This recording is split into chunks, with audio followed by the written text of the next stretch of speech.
So we're going to be talking about your investment portfolio, kind of how you got started with all of that. So, well, what I wanted today's topic to be, we have a lot of newer agents, and everybody who's like a new agent that gets into real estate is either working with an investor, which you definitely need to do, or they want to be an investor, and meeting with some of them, they're coming out with these, hey, my goal is in the next 10 years to have 2 investment properties. And I'm like, whoa, it doesn't need to be that hard. Yeah. We could have 2 this year. Yeah, we don't need to wait 10 years for that. So I thought it would be a good idea today if we talked about flipping, investing. I love it. Short-term rentals, long-term rentals, that type of thing. And for agents, how to get started, kind of the mindset around that. Okay. Because, I didn't come from a background with a bunch of rentals. I didn't come into this business with any money at all. Yeah. And I've got a pretty good portfolio going right now. And what does that look like in terms of like, if you could just go over your flips, like how many do you currently have of flips, rentals, and Airbnbs?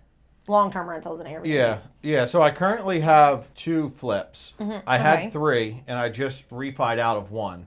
Got it. I currently have 2 flips. They're both active on the market right now. Looking if you will get my offer accepted to get another one. I like to have 2 or 3 going at a time. Okay. Not to get off topic, but the first year I would like look for a flip, and then I'd get one. Yeah. And then I would flip it, and then you'd list it and wait for it to settle, and then start looking again. Now, I'm like, okay, I'm just always looking now. Well, so and how are you able to do that financially? Because I think, correct me if I'm wrong, but before you kind of had to, or you felt like you had to because you wanted to clear that debt and clear, kind of the profit from that project, move on to the next. Is that not what you're doing anymore? Or here's the thing. Somebody told me once that you drive around and you look at the biggest real estate investors in the world with these huge multifamily 1,000 doors. You're never going to save up to that. Right. So why leverage any of your money at all? Like I don't use any of my money. So I use a hard money lender for everything. There you go. And there are certain deals where I have a HELOC that I have on my house. And I'll use that for certain deals. Like right now, to be honest with you, my HELOC's maxed out because I basically, my last 4 properties that I've got, I've kept 2 of them. Yeah. And I have 2 of them that are fully renovated and they're sitting on the market right now. Right. I also just And the 2 that you kept, you weren't planning on keeping, but that's just kind of where we found ourselves at. Them. When it gets to a point where you have to, like when I buy a house, there's always plan A is to flip it and make a bunch of money. Plan B is to refinance out of it and pull cash out. Well, the one property in particular, I had bought, by the time I had added up my costs of paying off solar panels, which were on it.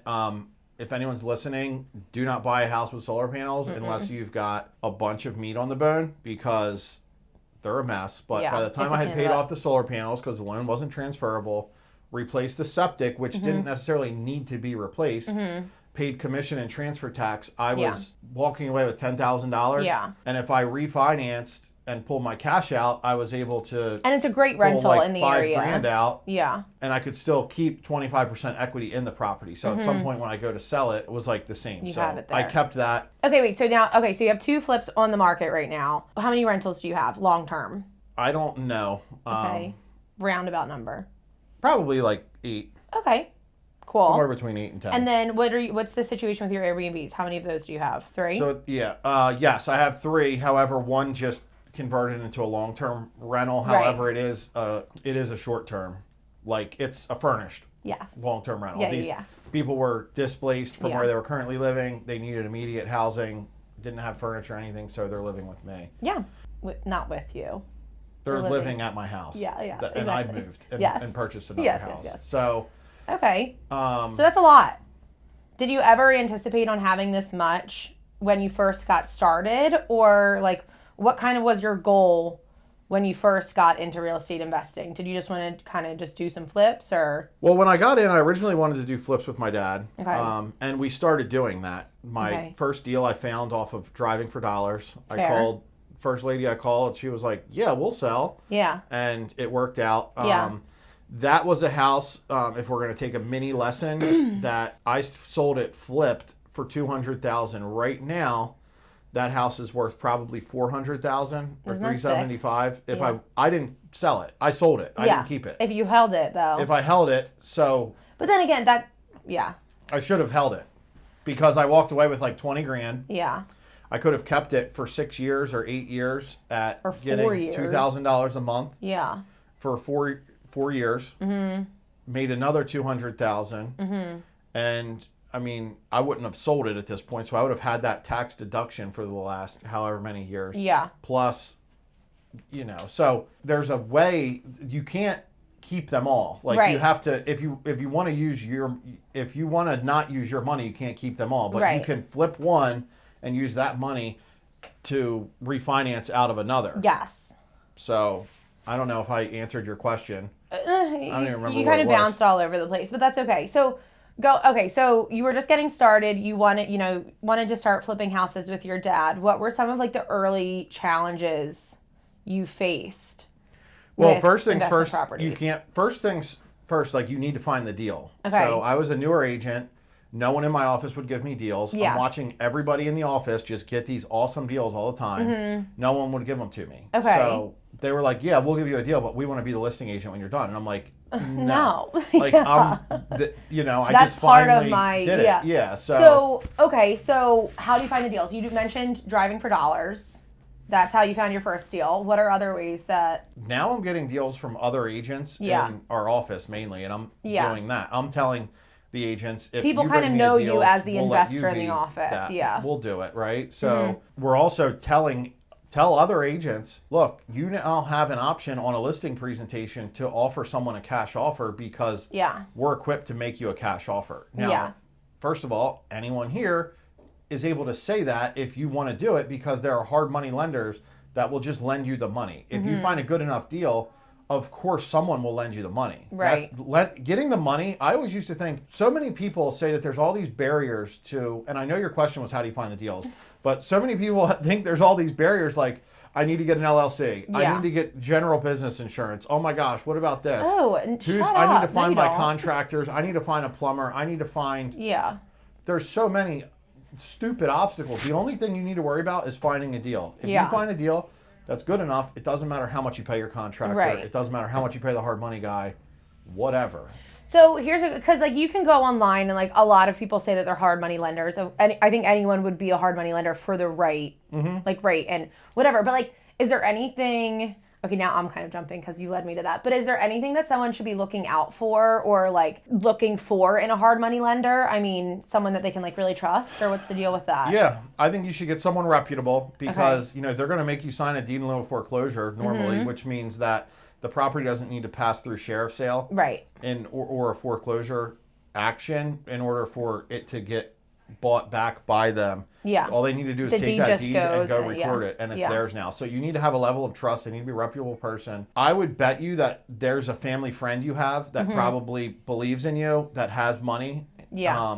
That they would want to invest. Really, my hard money lender is probably making like 80 to 100 grand a year off of me, right? Like, and how many of does he have? Right, a ton. Yeah. So I mean, he's the one winning. Like, don't get that twisted. Yeah. He's making a lot of money. Right. It's not like they're doing something for you like for nothing, right? So to fully answer your question about how do you find these deals, though. Number one, I would always be looking on the MLS, right? So the deals that get lowered, what I would always do is I would go on the MLS and then I would search for days on market. Like, who's been on the market for the longest? And then I would just look and I would see, why is this house not selling? Yeah. Maybe look for for sale by owners. Yeah. Is there small differences? So I would make them lower offers, right? If you're a newer agent, find an investor and then find a deal that's not selling and call the investor and say, would you buy this house in this neighborhood for so-and-so? And say 100 grand less. All right, you would? Great. Now you're writing offers. So those will get accepted. The other thing is, let agents know. If they bring you the deal beforehand, you'll likely give them the listing. And what about? You'd be willing to buy it. Like asking other agents is key. I get agents calling me all the time. Hey, do you want this deal? Yeah. The next thing is join your local real estate investment things. So there's a lot of wholesalers out there that they'll send me deals all the time. Yeah. And I get most of mine from the MLS. I mean, don't get me wrong. You could call people before they get listed on sheriff's sale. Yeah. You could call people tax sales, you could, which is the same in Delaware. And on the MLS, don't just look on residential, look underneath lands, because I mean, your Landenberg place, that was underneath as land because the house was just in that poor of condition that they were like, we don't even really want to constitute this as residential. It's just land. Right. But it was a great deal. Yeah, it was a really good deal. Yeah. I mean, that's what you got to find. And then driving for dollars is good. I mean, listen, if there's a vacant house, like especially this time of year when winter's coming up, hey, I don't know if you're going to want to hold that house through the winter, but I'd be willing to make you a cash offer right now. What do you want to do? Yeah. So plenty of ways to find the deals. Now, one other thing that I'll tell you, I don't know, like, I guess what I'm going to say is that every house that I have that's worth a bunch of money or property, like our office, I bought them thinking I was overpaying. So don't buy it if you know what kind of product you're buying. So my primary residence, anytime I'm buying a primary residence, which sounds funny to say that in a sentence, but I have bought in 4 now. Which I can tell you. He just has to say that for lender purposes. I'm just kidding. No, but I bought them all with the intentions of it being my primary residence, right? But I always overpay. And now, no matter how hard I've worked in the last 8 years, all of my net worth is basically in those properties. It's, I would say probably 80% is from those properties. So don't be scared to overpay if it's something you're going to move into. And another random piece of advice, I turned down so many good deals because other more experienced agents, in air quotes, were telling me that they were bad deals, but I saw something good in them. And you probably should have went with them. I should have taken them all. Yeah. Don't get me wrong.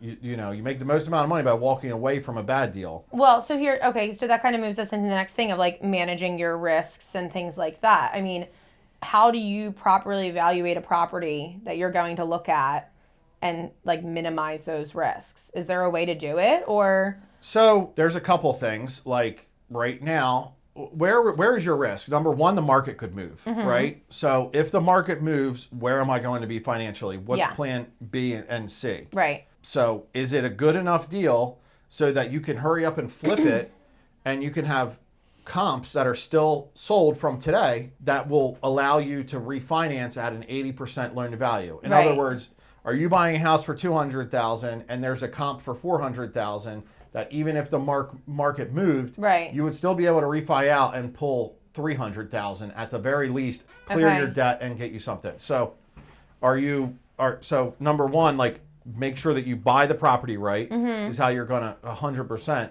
get rid of your risk. So like I have a couple like that one, right? I thought I was going to make a lot on it. The one we were talking about earlier. Well, by the time everything came down to it, I was able to make more money by just keeping it as a rental. So now, is there something that like people need to be careful of? Okay, if they are a new agent and, you know, all of us are self-employed, so obviously a lot of us make our taxes look less, like we make our income look less than it really is. Is there something that we need to be careful of like making sure that we can refi if that's the situation?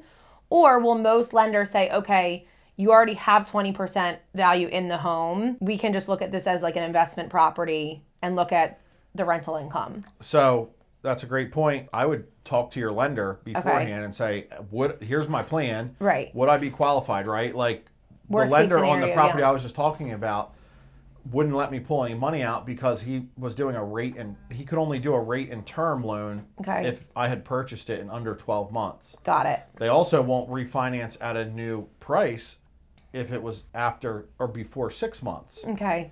After 6 months, I guess, you know, every lender's different, but I would say have that conversation. And like the way to break into it is like for me, I got into the rental world I bought a house. Like if you don't have a primary, what are you worried about risk? Worst case scenario, you're living in the house. Right. If you don't have a primary, so for me, my first option was I'm going to live in this house. Then now I didn't have the capital because, all right, I'm flipping houses on the side. But my first like 10 flips, all that money got eaten up by my primary residence. Right. So now don't forget, like I was in this weird trap where like I would make 40 grand on a house, throw it into my primary. Next year, April comes around and now you owe 20 grand. Right. And it's like, from forgot capital about gains. that. And you're like, oh. Oops. Well, I worked this hard to make 40. Yeah. And I spent 40. Now I owe 20. Yeah. Now I got to do it again just to pay those 20. So it can turn into a vicious cycle. Right. However, that 40 you're spending on your house is still there. I didn't have enough to go start buying rentals at that point. Some people might be thinking you could have bird your way out of them. You could have what? Hold on. Let me just finish my first thought. So I did that to my primary and I didn't have money to get a rental. Right. So I put my house on Airbnb. Yes. While I was living there, right? Yes. And then I would go live somewhere else. Yes. So that was how I broke into the Airbnb market and was able to then, my house was fully occupied, go buy a new primary residence while I was living there, put it on Airbnb. Mm-hmm. That got crazy. Yeah. Buy a new primary residence, which is the situation I'm in now. Mm-hmm. So I have those previous 2 primaries. Yeah. And now those 2 are paying Airbnb. For everything. Everything's being paid for without me. Yeah. Now, again, I started with no money. So I'm not. So kind of you dug yourself in a little bit of a hole and then figured it all out and then it worked out. So like maybe what you're saying, like, are you saying a little bit that like you might have to pin yourself? No, I'm not telling you to make mistakes blatantly. I'm saying like there's other ways to do it. Like if I could go back in time, I would have probably in hindsight kept them all. Right. Like I probably would have figured out a way to have kept them all. Or but maybe not put as much money into your primary or something. Yeah, right? I say that, and I have 2 houses up right now that, just the numbers don't work, and I could probably pull 40 grand out and keep them. Okay. I feel like we're talking in like 20 different directions right now. Mm-hmm. So we were just talking about like managing risks. Okay. That's how we started. Let's get grounded back to that. Yes. Figure out plan A, B, and C. Mm-hmm. Plan C may be to live in this house. Right. Like, you know what I mean? Yeah. And then plan A is to fix it, right? And then to figure out your risks, you need to either know what your renovation costs are going to be or have someone who you can trust that can go there and hold them to that number. Mm-hmm. So me being in construction my whole life, it's very easy for me to go through and say, this is what the bathroom's going to cost, boom, boom, boom, boom, boom. The attic's missing this, and then move through. What's your plan B? Plan B is I make it a rental. Okay, well, let's say that my mortgage payment's $2,000, rents are only $1,800. Can't make it a rental, right? No. Now what's plan C? Yeah. What if we furnish it and I live in the property? Right. Or I Airbnb the property. Can you pull out $4,000 a month that way? If you can't do A, B, C, would it be worth it for you to pay $200 a month, right, and keep the property with a tenant in there because you're getting 18, the mortgage is 2? Would it be worth it for you to have that house at $2,400 a year? Yeah, and you're getting the equity on that, right? You're going to get a 5% gain in equity on the house. Yeah. So, and then plan D is you pull money out of your pocket, you sell it, you cut your ties, and you leave. And it is what it is. Yeah. What are you really losing? Okay, moving on. Profit margins. Do you have, like, when you go into a flip, do you have a certain percentage that you want to make off of what you're putting into it every time? It's like a sliding scale for me, right? Okay. Like if I'm, like a couple months ago, I had 4 going on at the same time. Yeah. Possibly 5. If someone had brought me a deal, then I would want to make like $60,000 on it. Mm-hmm. Right now, I don't have any deals in my pipeline. Yeah. I'm probably, so you make some, like my contractor's doing my flooring in my basement at that first primary I was telling you about right now. So like if I had a deal where I could make 30, you'd probably take it. I would do it. Yeah, but you got to remember, I'm also the buyer's agent and the listing agent. So oftentimes, if you get an off-market deal, right, like you might be able to make $30,000. Okay, great. Well, if you're buying a house at $200 and you're selling it at $400, run your numbers as an agent. What am I going to get paid if I send this to my investor and I double side the purchase? And then you're going to have that listing in the oven baking for the next 6 months. And anytime you get a buyer, you have a chance of getting it double-sided before you close on it. Exactly. So like, you can market that early. If you double-side both sides, okay, you might be able to make $40,000 with zero risk. Right. Of course, like an easy solution is, okay, you lose $20,000 on a flip. What's your risk? Okay, now I have to find 4 listings. Like if you were in that situation, you would find 4 listings. Easy. But most people, it doesn't matter. Yeah. Right? They make 20 more grand and they sit there for whatever. And then just hit cruise control, Yep. I think the key to summarize is have your A, B, and C figured out. Okay. And I pay my brokerage every time I flip a house. So that like when I'm running my numbers to make that 30, that's with me paying a realtor. And do you use that like investor Excel sheet that you have every time? Yeah. Okay. I don't, but like I should. Yeah, you probably I should run comps every time. I mean, yeah. I would, I have a spreadsheet that goes through, this is what my transfer tax is going to be. This is what my holding costs are going to be. Everything. A lot of people forget about silly things like insurance, electric. Oh, the summertime, I got to have the grass cut. Yeah. You know what I mean? Yeah. Little things like that you don't think about. Okay. That was a lot. It was a lot. What's next? What was the previous question real quick? Just like finding deals and then talking about risks. Okay. Are we good? Finding deals, we could have a 3-day conversation about that. But just, I mean, if you're an investor, get a good agent. If you're an agent, talk to other agents. And don't always look. Yeah, don't like worry about having an investor to find the deals. Like just find a deal. Find a deal. Yeah. If you're an agent, you should always be looking for a deal. Yeah. My first mentor told me he would find deals. Every construction company has an email or a fax or whatever. Yeah. And he would just go to the fax machine and just type in numbers and just send it to him? To everybody, yeah. That's not a bad idea. Okay, so with this growth and, accumulating these properties comes managing them. So now with your long-term rentals and your Airbnbs, like what are you doing to manage everything? So there's a correct answer and then there's what's really happening. Okay. And the correct answer is, I guess there's a point where you should probably have someone else do it. Okay. Because it's about, I guess, what's worth it in your time. Like for me, we're also managing 40 to 50 employees between at Foraker Realty. So why am I dealing with some lady about the temperature of her refrigerator? Exactly. Like, it's a waste of all of our time. Yeah. My assistant, a lot of her time is taken up by managing them. And as far as the Airbnbs go, I spend so much time doing that on my phone. That's something that should be delegated. Yeah. Because people will text you and wonder, oh, is the bed a queen or a full? Like, who cares? It doesn't, I mean, are you planning 6 months out how you're going to use that other 2.5 inches on the mattress? Like, what difference does it make? It does make a difference, Brian. If you're like going away with like your partner and you're used to a king bed, what's a getaway if you're downsizing? No. That's one thing. The difference between a queen and a full is like 3 inches. Yeah, who cares? Oh, okay, that's what they're asking. A queen and a king, like, great, but does it really matter? I mean... We can agree to disagree on that. It does. Okay.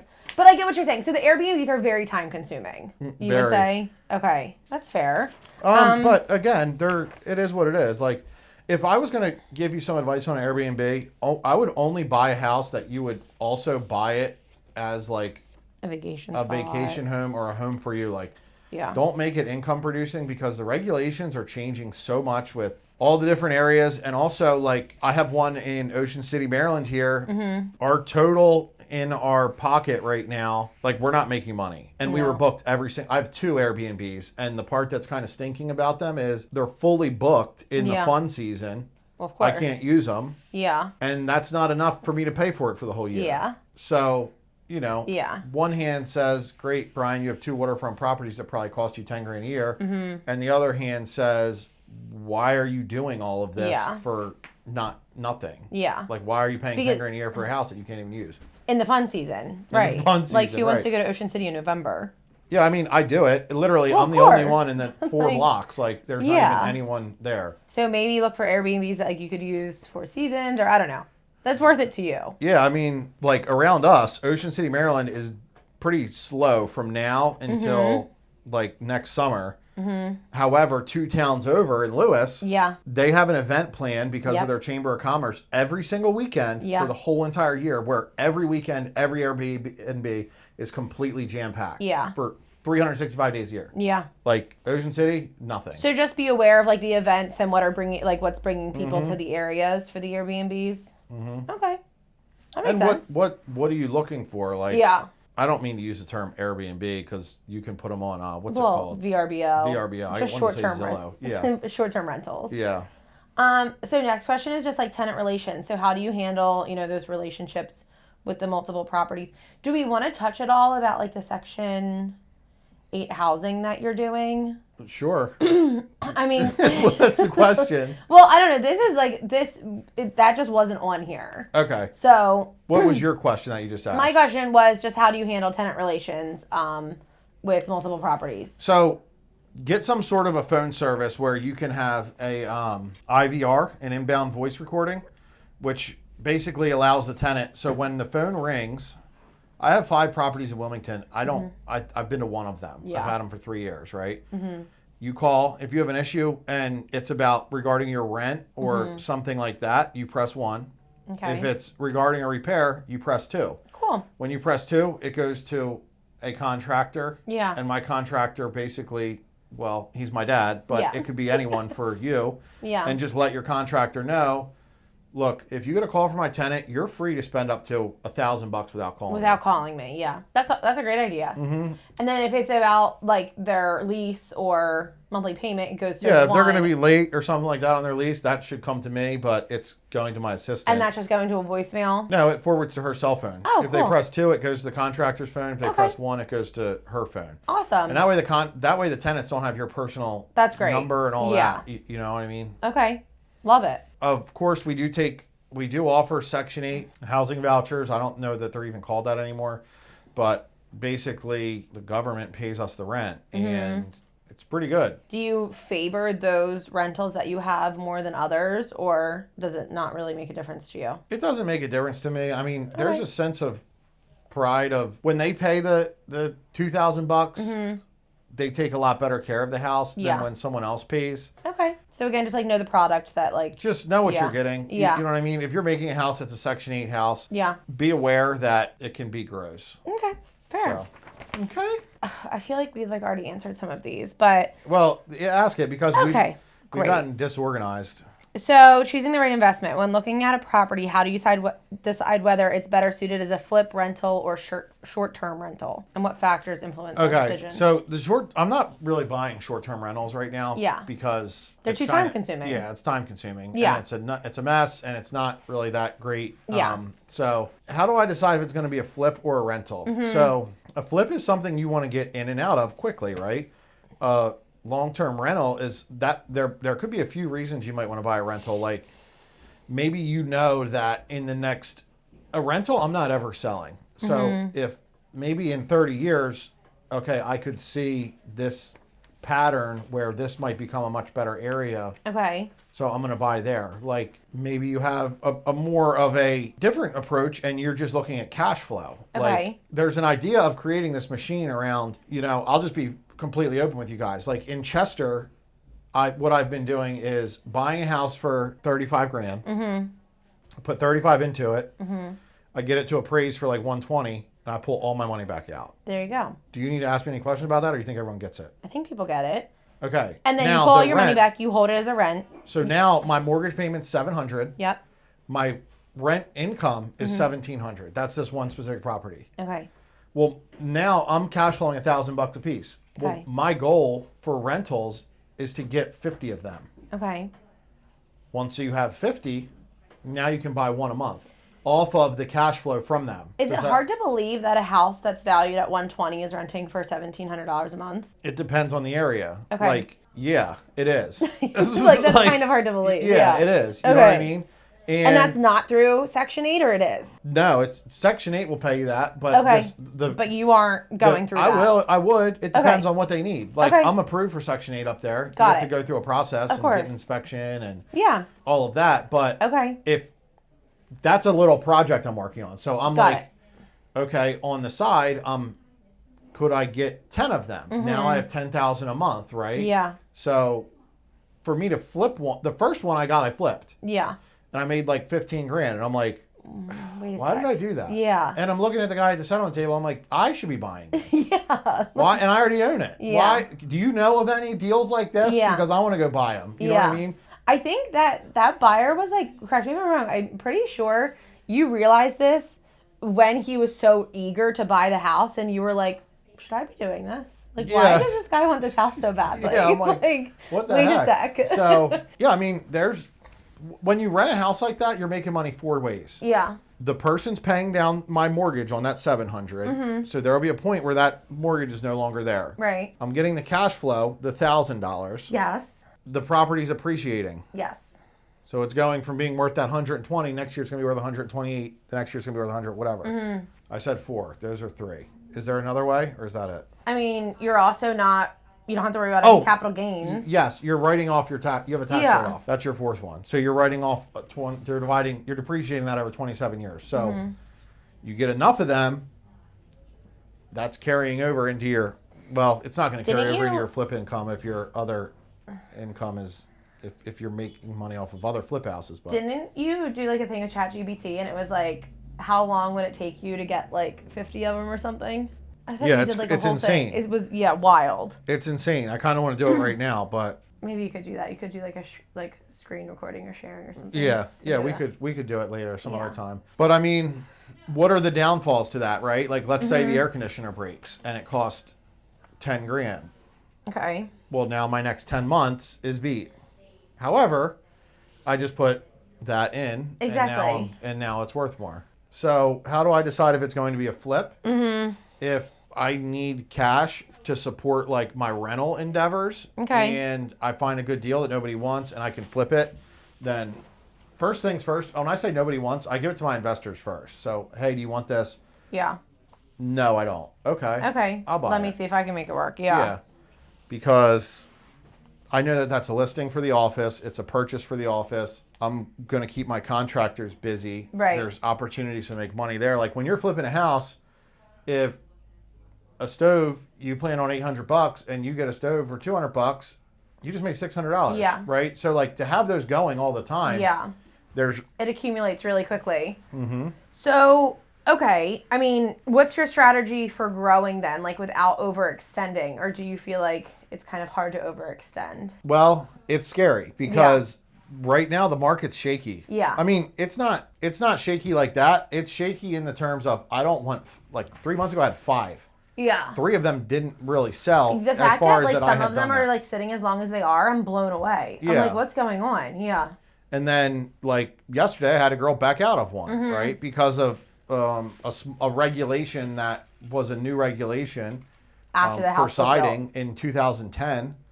My house was built in 1961. I just let her withdraw, but now I got to go sell that house again. Yeah.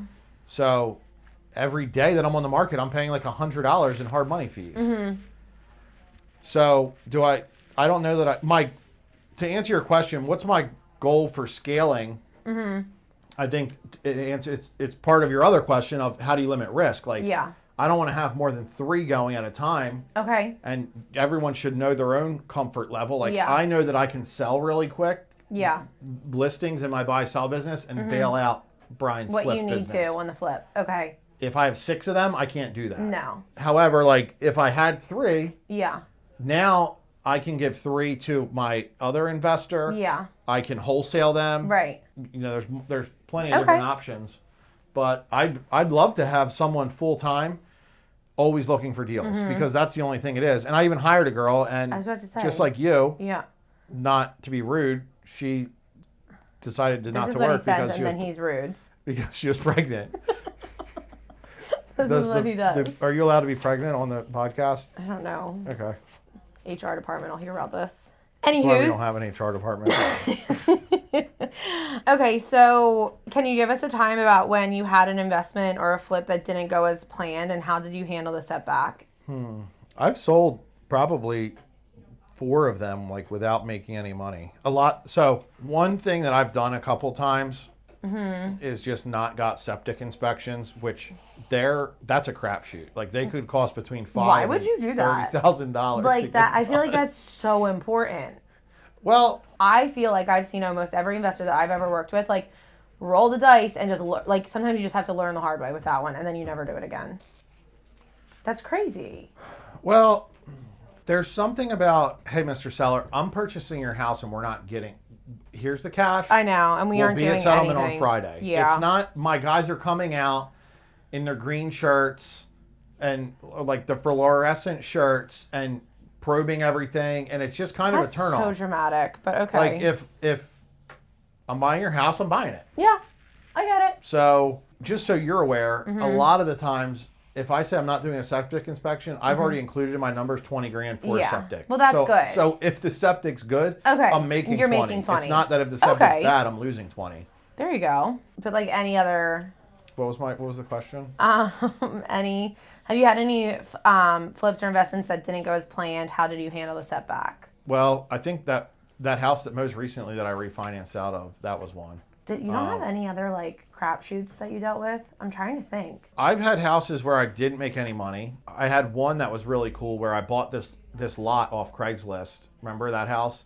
I bought this lot off Craigslist that was landlocked for $20,000. Bought the house in front of it for $100,000, and then basically like got the easement and everything sorted out, and then sold the lot for $80,000. Yeah. And then I kind of lost like $5,000 on the house in the front. Yeah.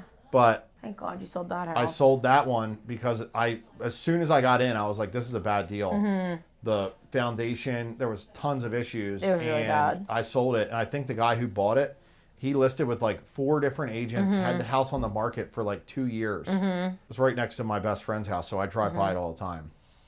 Well, and Brian had me list it when you bought it, and then I had clients. It looked absolutely horrible, and they started calling it Kate's Castle. Like, that's what I'm known for now. It's just that POS. So thanks for that. Okay, well that's... I gave you a listing. Yeah, I know. Thanks. So... Thank you. You're right. You did. Okay. And I put... Do you remember the house was literally falling down? He puts a pot of yellow flowers out front to make it... These beautiful yellow flowers on the front stoop. He's like, it'll make it so welcoming for people. Yeah. As it says, like, okay, but like, we also need you to submit this hold harmless before you walk in it. That's so funny.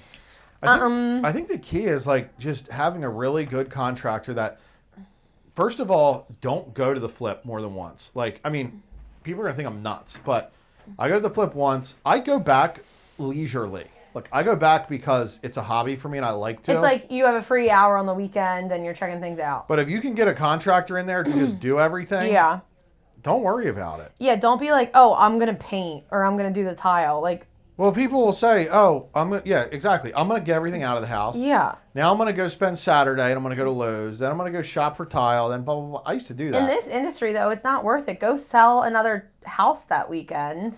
And you're probably going to make more money that way than saving on the painter. I mean, I had a great deal where the way I bought this office, I had a guy, I said, I can sell your house today for $350,000. Okay. Somewhere along those lines. Or, if you want, I can give you like $200 cash. Okay. And he goes, you're an idiot. And then he basically hung up the phone on me. Okay. What are you obviously, talking about? obviously Wait, there's what? more. Obviously, there's more to the story. He called me back like 2 months later and was like, "I'll take your offer if you can settle next Friday." I'm like, "Okay, let's go." Really? Yeah. And I sold it, and that's how I bought the office with all the cash I got from that. But to this day, I've never taken any money from a flip house. Oh, that's really cool. And I've probably flipped 50 houses. Every one of them, the money just either goes back into like my account and then I can use it on the next one. Got it. Okay. You see what I'm saying? So you've never like paid yourself from any of the flips. Yeah. Is what you're saying. Maybe that's a lie. I might have I taken feel some like money. you definitely but have. I don't think I have. It's all Brian going to comes like in the office, next he project. says, leave it on another trip tonight. Just kidding. Okay. I'm just kidding. Okay, do you have a house that's been like your most rewarding investment so far? That one was pretty good, the one I just told you about. I wish that I read that question and held off for it. But anything like there was another good one. I got this one in West Grove.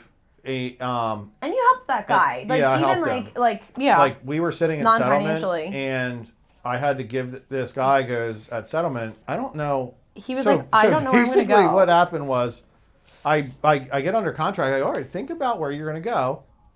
Right? Like, and just like settlements. Yeah. See, like on this date, like where do I you need see you yourself? Yeah, like think about where you want to move to. This is settlement. You got to be out. Okay, great. Well, at the settlement day, I'm like, well, where are you going? And he's like, well, you told me to think about it. I thought about it. I think I want to go to Florida. And I'm like, okay, great. Like, how you getting there? like, all right, see ya. Like, and he's like, well, what's next? Like, and I'm like, no, I wanted you to figure that out. Yeah. Like, that should have been like... Yeah, so like I need to change the tone from laughing because it was a very sad time. Why? He was homeless and like he was literally sitting at our settlement table. Oh, jeez. Okay. Right. It was a win for everybody. The house needed to be sold. Yes. It was a very good win for them for the house to be sold. Yeah. he was in a situation where he couldn't leave our office. Like, Right. we had to give him cash. Yeah. We had to go online with him, buy him a plane ticket, find him shelter there, Yeah. like connect him. It was a Make mess. sure he had like accessibility to the money he was getting from settlement. Mm-hmm.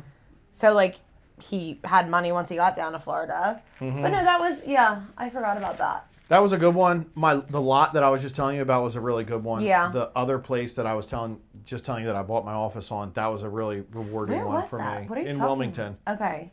Yeah, it was in Wilmington. But What about that land on, was it Guernsey? How'd you wind up with that? there was this land I was driving by every day. It was 4 acres, right? And they were Yeah. asking like $175,000. Yeah. Well, I told you, write them an offer for like 20 Okay. grand. Or was it 10? Maybe it might have been 10. I think it was 20 grand. I'd never gotten out of my car and actually walked the land, okay? So they accept the offer of like 20 grand from 175. Which we should have known right then and there. So Why? I go to settlement. I'm thinking I just hit the lottery. I'm going to settlement, and the neighbors are coming out. Hey, you know this is a landfill. You know, hey, why'd you buy this landfill? And I'm sitting there thinking, you guys are nuts. What are you talking about? And then I'm like looking, is that a bathtub out over there in the distance? There's Is that so a much car stuff. abandoned? Yeah. And there was like a creek, like a babbling creek going through it that was protected. Right. Yeah, it was such a mess. And like the property was not buildable. I kept it for like 2 years. Did you? Yeah. And long, then yeah. I was just like, I need to make more money or do Yeah. something else with this. And I sold it to the neighbor for 40 grand.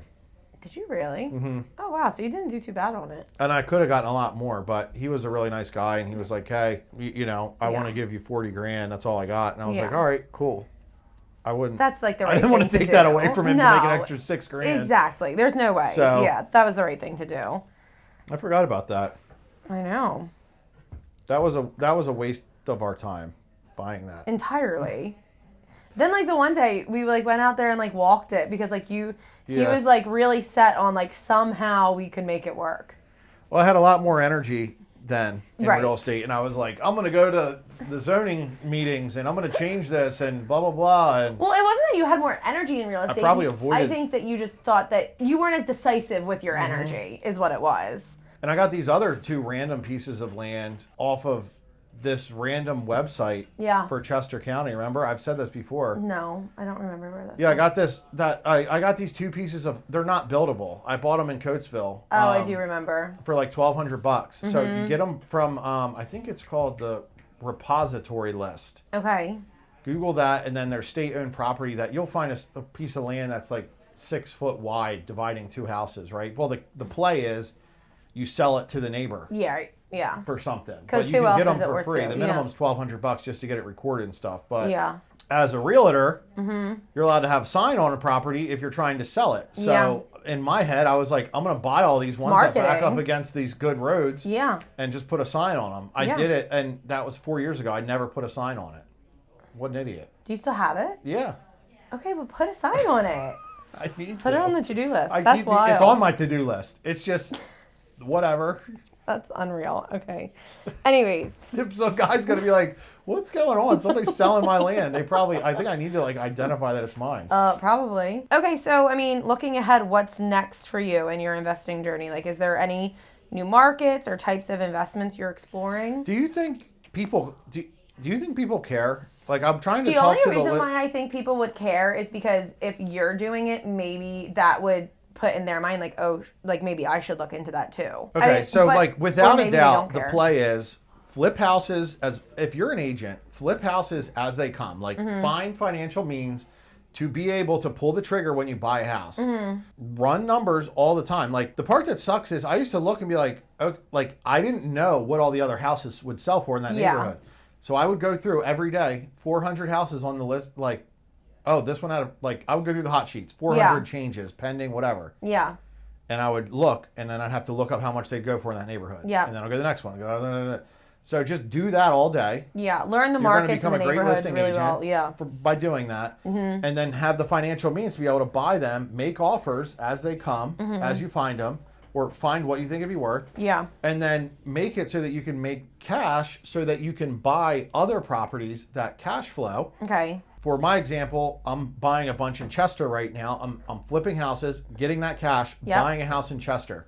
Now that's cash flow. Once that cash flow, my goal is for that to become a machine that can purchase homes for itself. So that now I don't have to flip homes anymore. Now my rents are enough to buy its own houses, and then like that's what's next for me. Once it's a machine that can once a month put out 40, 50 grand to buy itself more houses. That's when I'm going to be like. So ideally, like long-term goal for you, are you saying that you would like to get out of the flipping? Well, I really like the flipping. Yeah, it's fun. Because you can see stuff now that like I can list a home differently than someone else and probably get it to sell for like 40 grand more. Yeah. But like the tricky part is 40 grand is not enough because by the time you pay commission, transfer tax, and holding costs. Yep. I just had that happen. Yeah. And what we did was we put the seller's home into an LLC for the seller. Okay. He made me the basically owner of that LLC. Okay. So we avoided transfer tax. We avoided his due on sale clause for his mortgage. I got to keep his mortgage on there to use his money. And then I only had to pay for the painted the house. That was pretty cool now though, it's the on way the that you market did that. Now. So now that was like maybe really advanced for someone that's listening, but go back and replay it. That's exactly what we did. Now I own the LLC and I have it on the market. And you really were like no money out of pocket for that. Aside from a little bit, yeah, you need a little bit out of pocket, but I think the key in that story is just find a deal, find a seller that wants to sell. So you didn't let me finish what was next. Once that machine gets going, now it can buy itself stuff, and it's just going to captivate itself. Then you're sitting in this chair saying, what's next? All right, now we can't find deals quick enough. Let's put some soldiers out there to just be finding them all the time and stuff like that. But right now I'm breaking my heart every day because I'm turning down good deals that I find on the MLS. And like, it doesn't have to be a house. Like I flipped, I had a 20 or 17 pack of garages. Keep looking at this little mechanic shop. There's a mechanic shop down the road from here. You could buy land, right? Buy land. If you want to start flipping, you can get a contract on. The beautiful thing about land is you can get a contract on land and put a due diligence period of 6 months where you can go through the whole entire subdivision process and have it finalized when you go to settlement and sell it the next day with no money out of pocket. If you get through that, any developer in the world's going to buy it before you even buy it. Or find a good deal and assign it to someone like me or another investor. So find the deal. Camille. Okay. What was your question? What was your next question that you looked? Well, I wanted you to wait because you just answered it because you just can't stay focused on one thing. But it just said, if today's episode has inspired someone to take a leap into investing, what's one action step? Oh my gosh! Why didn't you stop me? I tried. What's one action step that they can take right now to get started? Tell them, Camille. I am so thankful that you wrote that question, Kate. An action step, I'm trying to go backwards, right? Because I feel like I can yell, find a deal. There is some preparation. Like I think you first almost need like a mentor, a team lead, something. Because if I found a deal tomorrow and I had no experience at all, I would probably not have any. Especially like if you I wouldn't even any... know what form for them to sign. Right, like especially if you didn't have any experience in real estate. Like if you have experience in real estate and then you find a deal, you can piece it together at some point. But if you're starting fresh from both, it might be a little tricky. You need to almost find a mentor. Yeah. And I can tell you that every person who is a high-level real estate investor, they all have the same personality and they were all in the exact same position as you. So find investors that you're trying to model, and I would call them and say, here's the deal. I don't want to spend the rest of my life preparing to find flip houses, X, Y, and Z. However, I want to start finding deals tomorrow. Yeah. Would you like to come in on a deal with me? What can we do together? That's a good idea. Right? And then I would say your next step is to find a deal. So first, find someone. If you are in our area, call me. I'd be happy to help you. Yeah. I'd be happy to do deals with you. And you even know people too. Like, didn't Jordan, didn't he like used to throw like events or something for people to go through? Like even just wholesaler groups like in the area can be really helpful. Yeah. I'm sitting here preaching, all you got to do is find the deal. Well, I haven't looked for a deal in 6 months. Like, so is that the answer? Okay, I mean, but what I'm saying is from an investor standpoint, when you teach it, you look back and you're like, well, wait a sec. why am I focused on postcards when all I need to do is go find deals? You know what I'm saying? Like, why am I going in? I'm in the woods over here. When you teach it, when they teach it, they come back to reality. A good way to find them is go look at on the MLS at houses that just got all the flipped houses. Mm-hmm. Yeah. And call and be like, hey, how'd you get that guy? How'd you get it? What do you think's an action step for somebody? Because you need to make an action yourself. I don't know. I was going to say find deals too. Driving for dollars is really great. It's so easy to find someone's contact information All right, so walk me through driving for dollars. What? I mean, like, you're just, like, driving around different neighborhoods. Typically, I always think, like, older neighborhoods are really good. And you're looking, like, in the summertime, like, for properties that, like, yards haven't been cut that aren't maintained. In the wintertime, it's great. I mean, really every season, right? Like, yard maintenance is a huge one. Trees falling down. It snowed 3 days ago, and there's no tracks going up the driveway. Exactly. Yeah. The trash cans have been sitting at the end. Homes. Yeah. There's an abandoned car. The grass is a great one. Yeah. You see the piece of paper taped to their front door. See, sometimes I feel like the piece of paper being taped, like, you're too late. You're not too late. No? They're just on notice. Foreclosure records, like sheriff sale lists are all published. Just Google your county sheriff sale list. It'll come up. And then call them and say, would you like to sell for cash before the sale? Can I bring you current on your mortgage? Something like that. Yeah. But that's off topic of driving for dollars. Dumpsters in driveways. Mm-hmm. You had a great listing. I mean, that was like a residential listing, but... I can tell when people are going to move by the trash they have outside. Like, if you're throwing away, like, a dresser and a kitchen table and a mattress, something's going on there. Like, if you're throwing away a lamp, okay. Yeah. Not necessarily a metric for a life-changing event. Yeah. But if you've got a dresser, a mattress. Yeah. Or even like we used to send out mailers to people that were having like yard sales and then go to their yard sales. Yeah. See what's going on. Is it an estate? Buy your first deal. Like, if you were a new agent, why not buy a deal and like a normal house? Like if I was 22 years old again, or however, if I was single and wanted to live with a bunch of people, I would just rent out my house. Like I would buy a house, and then I would be like, all right, you can rent that room for $350 a month. You can rent that room for $400 a month. Now I got a 4-bedroom house that's really effectively acting as a 4-unit apartment. You'll never have that opportunity again. Yeah. And you're spending 3 years just living there for free and building up cash to put 20% down on the next property. Like where you're really going to establish wealth in this business is by buying expensive properties. Yes. So, and the equity that comes with it. You have a house for $1 million. Well, if it goes up 5%, you just made $50,000. Yeah. The house that was $70,000 or $100,000 went up 5%, you made $5,000. Right. So the key is they both have the same heater. The heater costs the same in the $1 million house and the $500,000 house. $100,000 house. It's the same heater.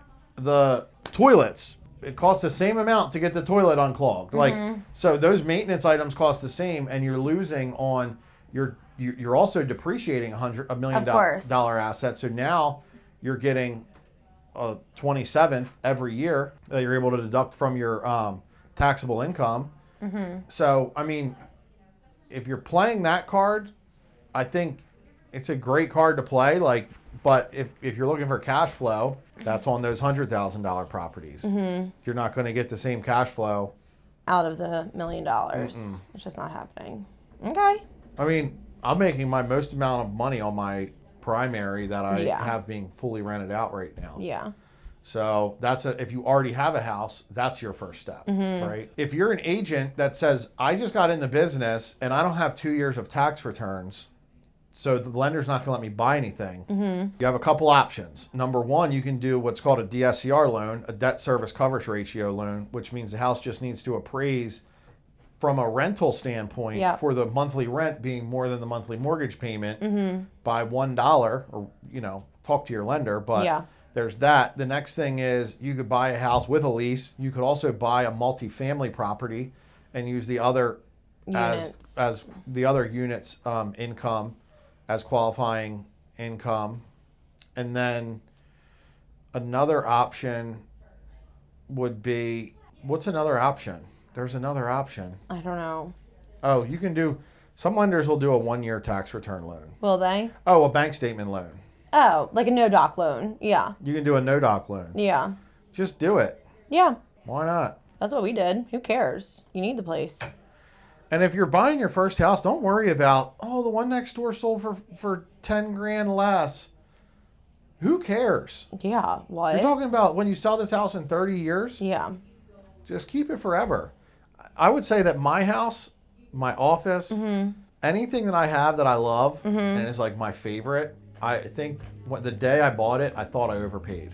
Like I was upset that night that I overpaid. You're crazy. Like I thought I overpaid for this because office. Looking at all of them, I think that you got a great deal. My house in Landenberg, the one I just said was my best one, I thought I overpaid. Really? I did overpay. You feel like that now? I did overpay. I offered him 140. He said no. I said fine. I'll give you 10 grand over asking. That was our negotiating because I was so emotional. You were just like, screw it. Yeah. I just want it. Yeah, and then whatever. You learn to never represent yourself again. And now you're my agent. I think find out a good long-term plan. Understand that the houses you buy is going to be the majority of your net worth and your wealth building that you have. And realize that there's going to be a lot of little tiny things that you're going to say, don't let it be me. It can't be me because I didn't have a bunch of money. I don't have a contractor, don't have an LLC, need LLC docs, need insurance, blah, blah, blah. What about foreclosure? Like, just don't worry about all that stuff. Just go find a deal. Cut it all out. Have I said that yet? Just go find a deal. I think Shane knows what the title of the of this is going to be. I mean, find a friggin' deal. Just go find a deal. Yeah, like that's all you got to do. And if you don't know how to find deals, I think that's awesome. Call me. I mean, that's a whole separate thing that we could talk about. But yeah, okay. And the key is, truthfully, in that episode, it's not about finding a deal. It's about following up on the deals that you found. That's where you're really going to get it. So that's a nugget for you on our next. That's a little plug for our next podcast. All right, everybody. If you enjoyed this episode, if you know anybody who's been talking about getting into real estate investing, please send it to them. That's how we're going to continue to grow our show, is by you sharing it. Please like, comment, and continue to keep watching. I hope we can provide you some value, and I look forward to talking with you soon.